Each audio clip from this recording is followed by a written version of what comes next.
Aku ra gowo iki bayar. Omah gumrenet tapi Niku nggih napa niku? Nggih napa niku? iki nggih tunggal. Kira wira lantas. Kok mbak-mbak liyane mau gak dikeki ngono kuwi kok Awakku kok ki bahaya lho. Bahaya Awakku apa? bahaya ora gawe kenek ki tenan gembok pira-pira gontek lho. Goro-goro kono ondrok iki lho Mas. Ora nganggo Dicobi. cemetik amal rasuli gitu ya. Mas dicobi Mas nggih, jajal Mas. Ayo. Kok enek cemeti suarane belang gitu. Ya des ngono to Mas kok ya nggih. Baleni. Ya awakmu jajal sik muni ora ngono lho. Yo. Jiro lu. Allahu Akbar. Kok ngoten? Ayo kaya nang pengajian ning ngarep ngono karo ngene lho robot ya cuma. Kados terpasan malu ngoten. Lah ora kaya jeret tikus lah awakmu iki kaya nyanyi nduk ya. Nggih. Nyanyi. Lagune iki mau request. Lagunipun nggih menika angenteni. Angenteni. Wis langgam angenteni. Dibawani Pangkurinasa. Mbak Prima. Nggih. Dimatke niku diingeting. Ora. Dimatne iki dipokok ngono kuwi dimatne. Kok sampean kok emosi terus to? Aku ora emosi. Kuwi pikirne awakku lho sing Iki ngomong. mboten sak dipikir. Ya aku piye lo pikir-pikir karo sing omah iki kok ya aku kene. Gua jajo sing omah kok tetep sisan ren. Ora apa-apa tetep iki durung pinengku. Ayo, Duk. Angkur rinongso. Kira nanti aku bahaya.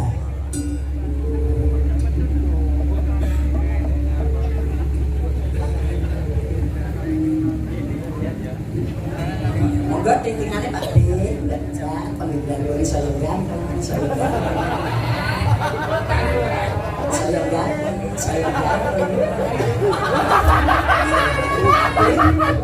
Tingtingane Pak D dipasne Pak nggih. Nuwun sewu ya. Dipasne ya. Nggih, Pak D titingan dipasne. Iya wis to udah wong lanang pasti dhewe. Sampeyan mendel mawon putus aku niku. Iya. Aku ki nyawang awakmu ki saking bungan. Ora kok ya wis tak ngikis. Karenane Prima kudu bahae kok. Ape Mas, saka jempol sikil ngantek pucuk rambut. Ape Joko bayi.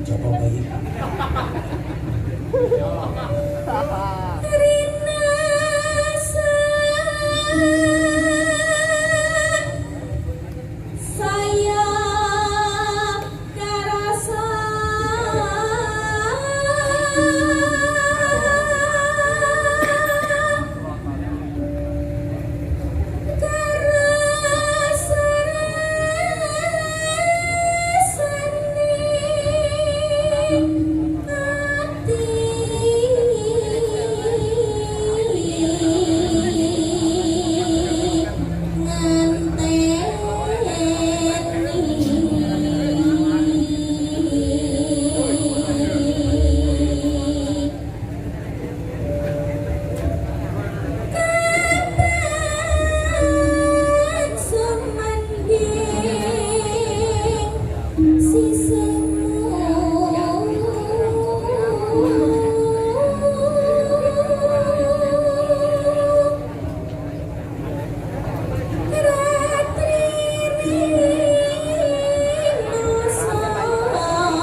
mundur berkabeh teko kabeh.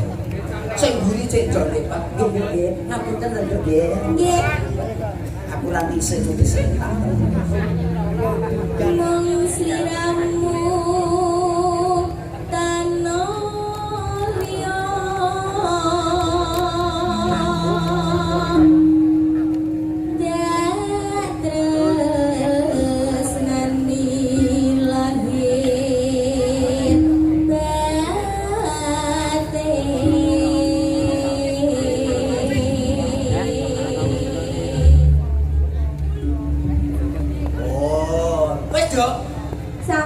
ya wes kayak sholat berwudu ya Allahu Akbar ayo angen tadi langgar Coba, celok ayo. ya Mbak Yu Lan kami pun angen tadi. oke siap monggo yuk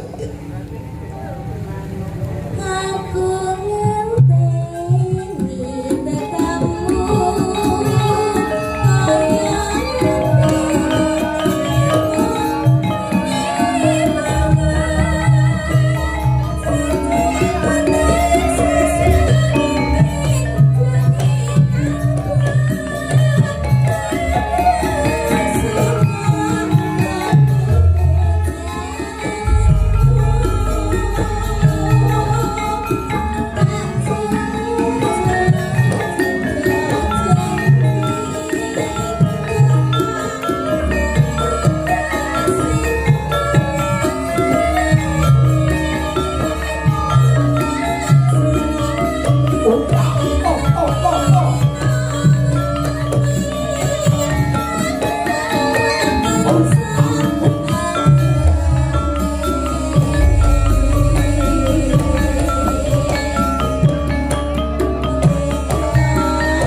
Ooh.